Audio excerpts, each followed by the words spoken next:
It is show and telling the podcast. We were just chatting for about 5 minutes and I realised I wasn't recording. But to test the microphone volumes, I was going 1, 2, 1, 2. It is Monty here. Mel and Stacey Hi. are here as well. Hey. And I said it reminded me of when one of my first jobs when I was 21 was working at Fox FM's Black Thunders. So the promotional vehicles that you drive around the streets. Yes. Cracking job. Red Bull fiends. Red Bull they also had promo vehicles. Oh, I sorry. was Fox FM. I was Black Thunders. My bad. And Triple M's as well. Anyway, they do live crosses. So you'd go, g'day guys, we're down here at Wodonga Park and you can get your free Coke and got socks for you. Anyway, and then people would come down. So sometimes we would record them before we would go out on the road for the day in like the sound booth where you record things. And I remember the guy who was recording me, this was the very first time I'd done it, so I was so nervous. And he's like, okay, well, just give me a sound check. And I went, 1, 2, 3, 1, 2, 2. And he said, no, just talk, say something. I was so embarrassed.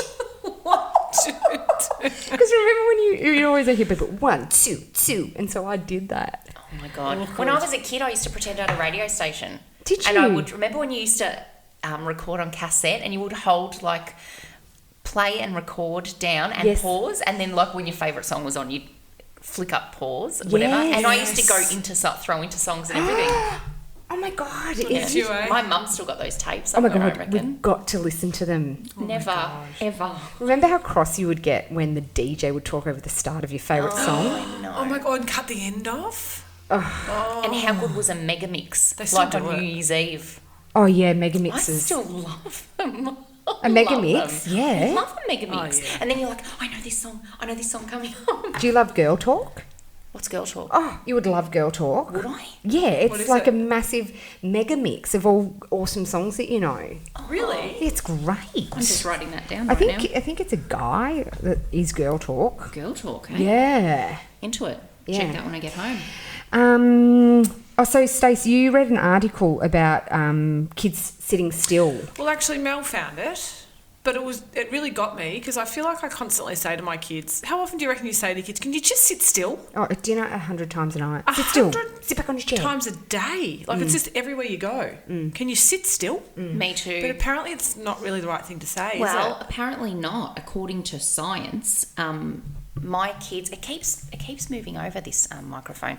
My son, my daughter will sit, but my son is like that. Like when we're having dinner, it's almost like he's compelled to move. He can't just sit on the chair. Same. He stands and puts one knee up on the chair. Yes, I'm always and like, eats off the just bench. sit down. And Yes. we're always getting angry at him. But this research has come out saying that kids aren't designed to sit for long periods of time. It goes against their nature, and movement and getting in that oxygen stimulates their brain and gets sort of more of that. With more oxygen in your brain, they can take in more. So they are actually wired. Especially boys. Yeah. Well, yes, but that's how they're wired to learn. So they actually really physically fidgeting need helps them. it. This is what, because I went to that parenting night with Maggie Dent, who is an expert when it comes to raising boys, and she said it probably drives you nuts that your boys do not stop moving. But they need to, I forget what it does produce. It produces some hormone in boys. Right. And it's a very simple hormone. It's escaping my mind. But and she said, so they'll fidget, and you might see a little girl can just sit there for ages because that's not how she creates this hormone, but that's how Yeah, it's like boys cortisol need or to. something. I think it might be called, it's something like that. And so she said that often when they're sitting doing their work and teachers are like, sit still, it's not helpful to tell boys to sit still. Because they're still learning, actually, aren't they? That's what the article's saying. They're still actually learning when they're fidgeting. That's right, and it helps them to learn. Yeah. Being able to do that. That's just how their brains are. So I'm like, tonight, I'll just let him run around like Well, that's also because after I went to the Maggie Dent night, because Arlo, my 4-year-old, gets down from the table all the time. And I said, I cannot get him to sit up at the table. And she's like, is that the worst thing with dinner? I'm like, yeah. And she's like, who cares? Yeah, no, she's so right. You're right. I wish you told me that 2 weeks ago when you were telling me about all this. Yeah. Because Javi is like up and down 600 times. I need this car, I need that car, I need this car. I'm like, oh my drives God. me insane. Just sit down, just for 5 minutes. Yeah, which they can't. It's very very difficult for little boys to sit still. It's because their body is creating things that they need, and they get that through movement. Yeah, so that is interesting. So it still drives me nuts, even though I know that. I still every night I'm like, God, My sit still. Yeah, my 2-year-old genuinely sits better than my 5-year-old though. He'll sit there the whole dinner. That 5-year-old. Oh, wow. Nope. Maybe we've just got to loosen up a little bit I reckon. and you know what? Sometimes I feel like maybe if we didn't make that much of a big deal about it, maybe they wouldn't be as opposed to sitting there. Maybe part of it is, you know, with Jarvie and even with Luca and stuff, the push, or even Arlo, that their pushback. I've tried that though. Is, you know, I've tried all those things. Whatever. It's so frustrating. That just frustrates. It's very frustrating when you make a meal and they don't eat it. I know. You know, it's like, sit down and eat that. I cook 2 to 3 meals every night. And it does my head in. I've started doing the old, like a couple times a week on the sports nights. I've been like, you can pick your meal. So his is eggs on toast, Max's baked beans, and Raf's is like plain pasta with butter or something. But it's actually not that hard to make those type of meals. Yeah, and they will eat it. And they'll eat it. Yeah. But a couple of times a week, I'm like, whatever's quick and easy. Oh, totally. Yeah, exactly. God, it's just so infuriating. Dinner time is the And do bane you of find my your existence. kids have completely different tastes? Oh, yeah. Yeah. Like they literally, like Raf's favourite meal is not at all, like Jarv would never eat it. No, exactly. I'm like, how do you win with that? Can I say though, even though we bitch about it, some of those little quirks that they have are the things we'll look back on and laugh about. Luca went through a stage where he would only chew with his front teeth. This is only a couple of years ago, so when he was 6 or whatever, and he would eat like this. Oh my God. He looked like a little rabbit, and it used to drive me crazy. Yeah, but now it's cute. Now I'm like, oh, remember when you used to just eat with your front teeth? Yeah. I know. So that stuff we'll look back on and... Yeah, because also I felt like my eldest has been big almost ever since he's born. Like I was looking back on old photos in my iPhone and I was like, oh my God, that was only 2 years ago and he was tiny then. But I thought he was big. Tiny. And I was like, shit. Anyway, it goes very quickly. We're turning into those parents that, you know, when you look at with people with babies and you're like, enjoy it. It goes so quickly. And you're like, shut up, you've forgotten. It's When so people say it to me unhelpful. about my 2-year-old, I'm like, you've forgotten. But now that I've got an 8-year-old, I'm like, I kind of get it. Yeah. So Brene Brown, who we're obviously massive fans of, there's a parenting manifesto that she lives by. Yeah, but this isn't the manifesto. The manifesto we have on the site, We which do. you can read, that is beautiful. It's quite long, but it's beautiful. is. Can I just say something about Brene Brown? She is so fucking awesome. Yeah. But she does the whole, like she does leadership. She does like, I've applied her stuff to parenting, to me just as a human, to me coaching sports. Like she's fucking nailing it. What is her title? She's like a She's a social worker. Social worker. But she's a expert in shame. She studied shame. Shame, And vulnerability. So Kemi Nekvapil, who we have had on the couch, I met Kemi at one of Claire Bowditch's, ran like a kind of a big workshop for creative people, basically on how to make money out of being creative. And I met Kemi there, and I'd never been more blown away by seeing somebody talk. And so she's doing, going over and doing like training with Brene Brown. No, she's not. Yeah. Remember Kemi was my favourite on the couch Oh yeah, too. we should actually reach out to Kemi We and try and should. get her on our podcast. Is she really? Yeah. That doesn't surprise me one bit. I know, because she's like just, you know how some people have just got an aura about them? If you don't know Kemi, go and look her up. She's truly so brilliant. So if you got So this is a quote that I read, and I thought this is the best parenting quote I've ever read. It is. Okay. Are you parenting the right way? The question isn't so much, are you parenting the right way, as it is, are you the adult you want your child to be? Are you the adult you want your child to be? It gives me chills. Yeah, because I'm not. Well, neither am I. But I don't know. Look, this is my thing with it. And maybe I'm being too kind to myself. But my thing with that is, it's not how you parent to them. It's how you're also being a person that they're seeing. When you're talking to other people, when you're kind to people on the street, you know, when you talk to strangers and they're overhearing you say, how are you feeling today? Like there's a lot of in between where you're not parenting them, where they're watching you be a person. I'm really happy with how I am outside of how sometimes I talk to my kids. Same. If I get into my kids' mind, like this morning when I was walking to school, like walking in front of them at school, and I was so cross at them, and I was walking 100 metres ahead because I was just so pissed off, so I walk extra fast to give them the shits for them to keep up. And I just thought, I'm an asshole. Like they would think You're I'm actually such an not, asshole. mate. No. Every parent's doing the same thing. That's if you right. eavesdrop on people talking to their kids, everyone's doing the same thing. Oh, for sure they are. But also I go, do I, like I have no patience with my kids. So and I get really frustrated at my oldest because he's got no patience with his little one. So I have no, like, I absolutely think as people, we're really good people. But then I also go in terms of, like, do I want them to grow up to how I am as parenting towards them? Probably not. I think you're thinking about it too. I think you are too. Too far there. I think them growing up to be the person you are, not the parent you are. They're not going to be parents straight away. Makes me, that quote though makes me go, oh, I need to have a bit more fun with them. Like I have this thing in my head that everything that comes out of my mouth has to be a lesson.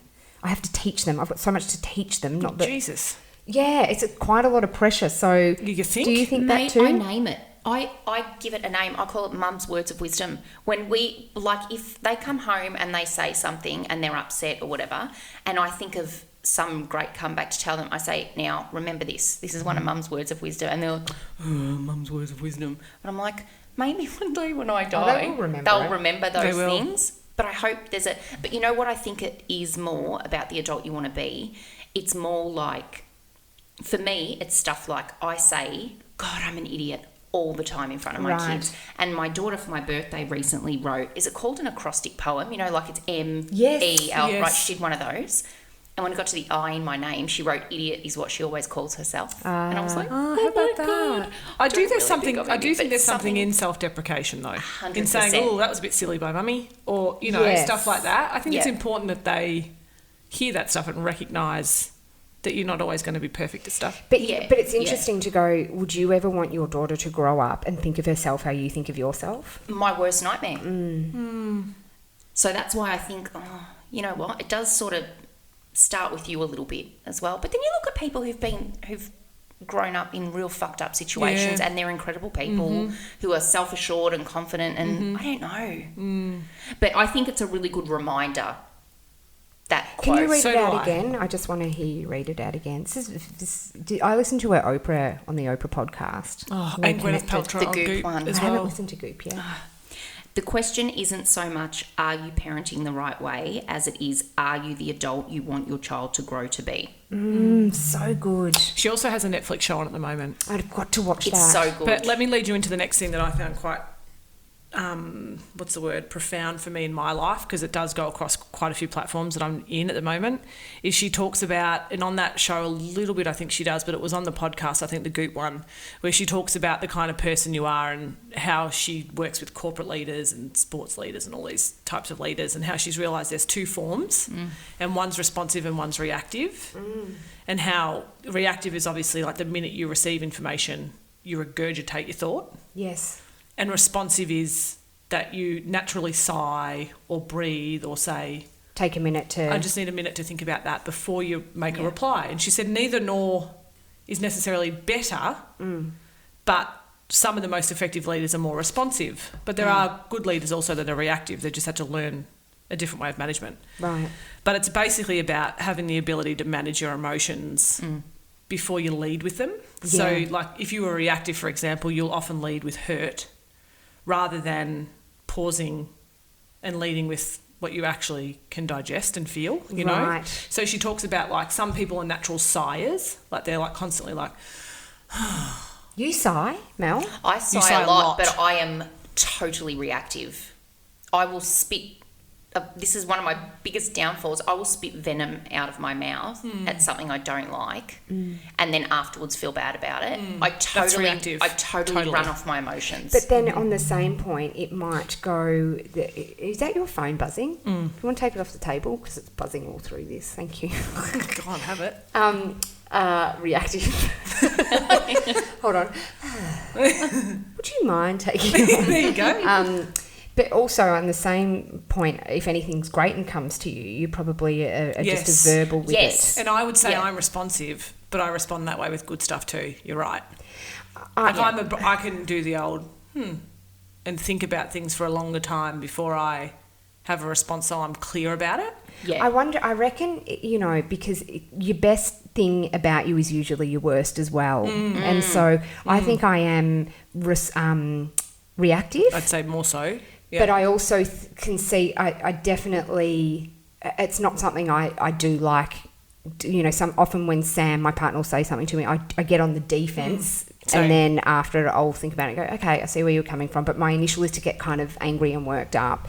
But I also think with that kind of response quickness, I make decisions really quickly. I make shit happen really quickly. Yes. So I reckon that it is your best but also your worst at the same time. And I think you surround yourself with people who do opposites too. So that you have that response, the reaction, and I'll have the response to help that or whatever. Yeah. But like I've done it with my kids because Jarby, my middle one, is like... very reactive. Oh my God, like instantly about everything. No thought process at all. It's just drama, drama, drama. So I've started doing what she talks about too, where you breathe in for 4, hold for 4, breathe out for 4. Right. And it is like game changing for him. So and he started doing it. I hold his head like this. Yeah. Like, so you've got your hands on each side of his so cheek. it slows him down a bit. Right. And then he breathes. He can't probably do 4, but he breathes in, and then I say pause, and then he breathes out. And if he's in the middle of a full meltdown, he just snaps out of it. That's amazing he's doing that. I've always done it with Raph because of his bit of worry and anxiousness at school drop-off. I started when he was a preppy, just from something else I read. He's 8 now. And it's very effective for him too, but I do it too. It's amazing how much calmer it makes you. Wow, in the moment. So good. Just 4 in, hold 4, 4 out. Yeah. And it's honestly like a relaxant. It's incredible. I can't even explain it, but Brene Brown has like little stuff like that. It's so easy to implement.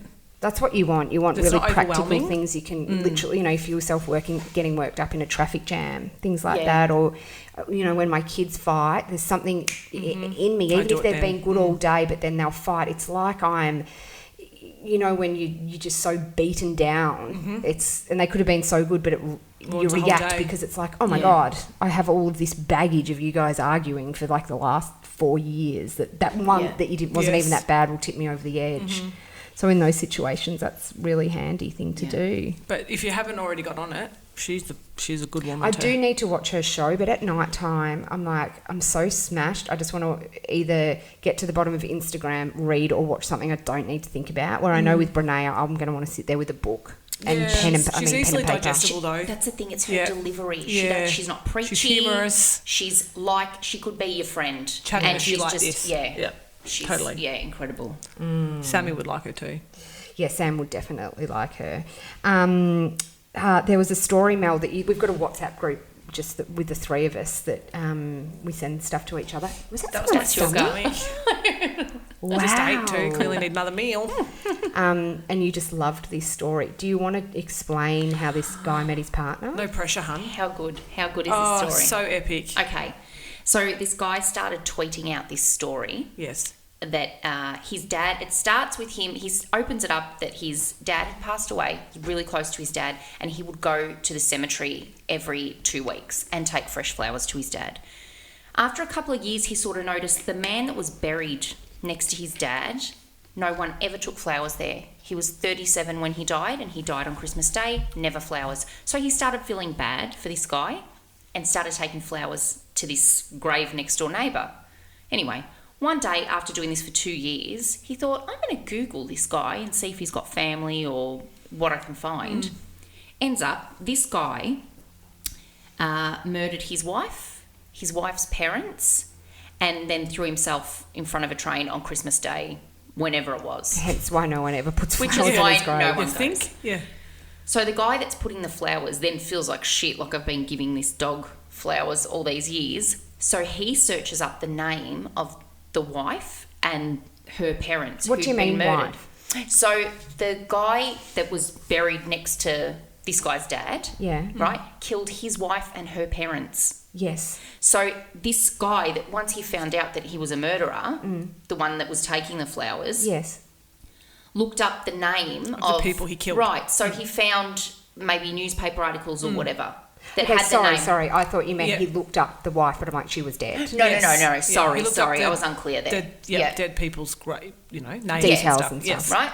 So he goes and finds the cemetery that they're buried at and goes and takes them flowers. This is why the story's so charming, though, because he's like, I'm aware I sound like a creep, Yes. but I just got so far into it Yes. that it's felt very this- charming. Yeah, he felt this guilt. So he wanted to go and pay his respects To the people them. Who he'd that killed. The guy who he'd been putting flowers on killed. Right. Yes. So he's there with the flowers and he hears this voice behind him of a woman saying, how do you know my auntie and grandparents?